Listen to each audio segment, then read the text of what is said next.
Hello and welcome back to another update for the Vallow Daybell case for today, January 21st. Alright, there's a lot of news to go over, so I'm going to go over it kind of quickly. There'll be a lot of links in the description below if you want to read up on any of this, so let's just jump right in. The first thing, about a week or so ago, the police department in Arizona released a 59-page report about Alex Cox's death.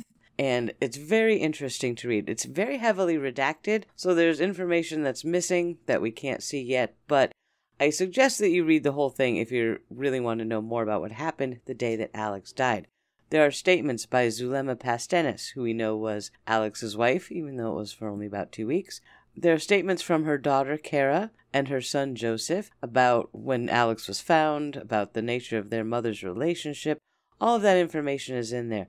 It's a long document. Most of the stuff that I really would want to know is redacted, but there's some things that make me have a few more questions. We're going to go through this in depth at another time because it's not entirely relevant to what's happening right now, but it's important to know for the backstory. So there's a link to the entire report, which is hosted by East Idaho News, down in the description below. The pertinent pages are uploaded in our Discord server, so feel free to join there and jump in on the discussion. Alright, the next thing up, the Phoenix Police Department. Now we're going to talk about Joseph Ryan's death. The Phoenix Police Department, as we know, was looking into Joseph's death just to do a review of the case. And what they have found, and what they have said, is that their investigation is complete, and the final findings were that Joseph Ryan died a natural death. Now, a lot of us may disagree with that, but there's not a whole lot of compelling evidence that suggests otherwise, other than just the knowledge of all of the other people that have died around Lori. But let's remember, he was found inside his apartment with the doors locked from the inside. No sign of entry, nothing like that. So who knows what really happened? We'll probably never really know. But they are saying it was a natural death. There's a statement from Annie Cushing, which is Joseph Ryan's sister and Tylee Ryan's aunt. And she says, "I don't know what Phoenix Police Department's review entailed, but unanswered questions remain, such as the absence of several key items in the 121 photos taken by the police department the day of the welfare check, like Joseph's cell phone, box of photo albums Lori pulled out when I was there, and the stacks and stacks of files that she said PPD allowed her to take from Joseph's bedroom. But I wasn't holding my breath. This has always been a PR play for PPD. I believe that their conclusion is in keeping with the lack of investigative diligence that has come from law enforcement." So, that's a powerful statement. Annie Cushing does not agree with their findings. She certainly has a lot of unanswered questions, and that's the biggest problem.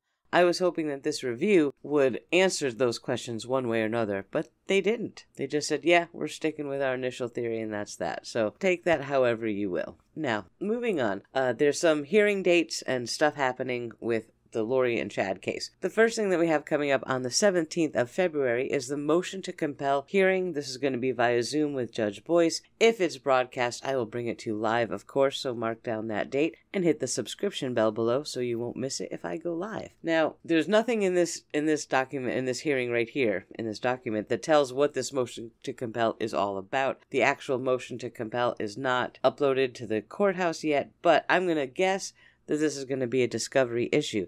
As we know, Mark Means is pushing for a whole lot of discovery from the state. The state had their response to that, right here, this discovery disclosure, basically saying, hey, all the stuff he wants is right here. He just didn't know where to find it. So all of the information has already been provided. He attaches addendums for reports, state witnesses, expert witnesses, police reports, on and on and on. Now, I don't have access to the addendums, but this is the state saying, hey, we've given everything. Here it is. All right. And I believe the motion to compel is coming from the defense team saying, hey, we didn't get everything we wanted. Mainly, they have been asking for Tammy's autopsy results, which I find very interesting. First of all, Tammy's autopsy is really not relevant to the current charges of conspiracy that we're dealing with right now. How does that apply? Why is that relevant? Now, it would be relevant if the state is going to introduce Tammy's autopsy findings in this case, but I don't see why they would do that either.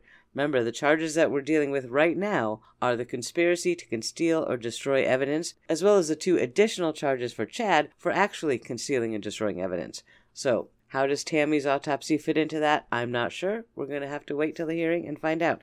It could also be about something completely different. But all I know is that there's a motion to compel, and my mind says, oh, this must be discovery. They're still fighting over that. So, we will see on the 17th of February. Also, we have a new date for the motion to dismiss and motion for change of venue. Remember, these were going to happen back earlier this month, but they did not because we had that emergency motion to disqualify the prosecutor hearing. Okay, so now they have been rescheduled. The motion to dismiss and change of venue are both going to be heard on 3/22/21 at 9 a.m. with Stephen Boyce. Now, so far, this says that this is going to be held at the courthouse, so I'm not sure if that's going to hold true or if this is going to be broadcast or what, but clearly, if it is going to be broadcast at all, you can watch it live right here with me. We'll know more about that as we get closer to the date. One other filing that we did saw that is going to come to play in the motion for change of venue hearing is Rob Wood has put forth an expert witness that he's going to be bringing as far as that hearing goes. The state is going to be calling Rhonda Harper. She's expected to testify consistent with her rebuttal report regarding the unreliability of the defense's anonymous survey memo. So that's going to be interesting. Remember that we did hear that the defense hired a survey team to ask people what they thought about the case, to get an idea of where the scale was and what people were feeling about Lori and Chad. And they're going to use that, the results of that survey, to push for their change of venue. Rob Wood is apparently going to fight against that, and this is his expert witness. There's her CV up on the screen, and she's going to be saying that that's an unreliable survey, it's not scientific, so on and so forth, and should not be part of the change of venue consideration. So we'll see what happens with that. I personally think that there should be a change of venue. I'm all for fair trials. All right, some people may not like that, but the fewer causes for appeal that we have going forward, the better. And certainly, if they have this in Rexburg, I think that would be a decent cause to bring an appeal, to say, hey, we didn't have an impartial jury. How are they going to find an impartial jury in Rexburg? I think that would be pretty darn hard. Then again, I don't see how they can find an impartial jury just about anywhere. All right, and that's all that's going on right now. There's so much. The case is busy. Even though it seems like nothing's happening, the wheels of justice are grinding away slowly in the background. And when any more news comes up, I will let you know. So stay tuned. We're going to be doing a live stream over the next few days. Going to have a special guest on, my good friend Jess Nelson. A link to her channel is also in the description below. All right, so I'll talk to you soon. Thank you for being here. Thanks for listening. Thank you to all of my Patreons and channel members. And I will talk to you all very, very soon.